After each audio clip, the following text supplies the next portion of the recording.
मंडळानं केला आहे। सतत 56 दिवस 1500हून अधिक गजूंना मोफत जेवण मंडळाच्या वतीनं दिलं गेलं। मंडळ आणि परिसरात वेळोवेळी जंतुनाशक फवारणी आणि परिसराचं सॅनिटायझिंग करणं हे मंडळाने आपलं आद्य कर्तव्य मानलं आणि हे कार्य कधीच नाही।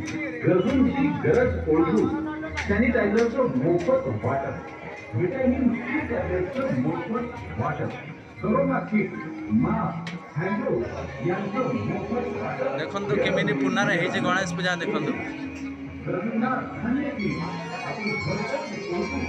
मंडप सजाए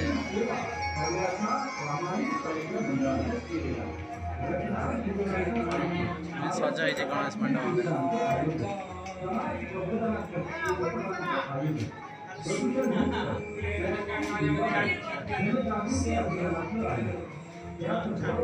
महाराष्ट्राची संस्कृती, महाराष्ट्राचा गौरव म्हणजे आपला महाराष्ट्र हिंदू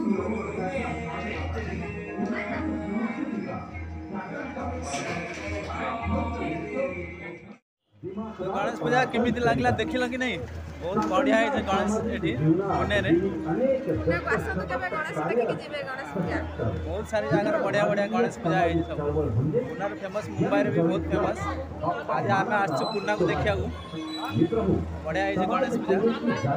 चलो देखिए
केमिति होची पुणे गणेश पूजा देखंतु केमिति सजा होईची केते लोक आछन देखंतु बाप रे एते भीड़ जे केते लोक भीड़ देखंतु देखंतु पुणे गणेश पूजा केमिति होची आसंत आगु जीवा और देखिया मैं आज आसी पुणे गणेश पूजा देखा।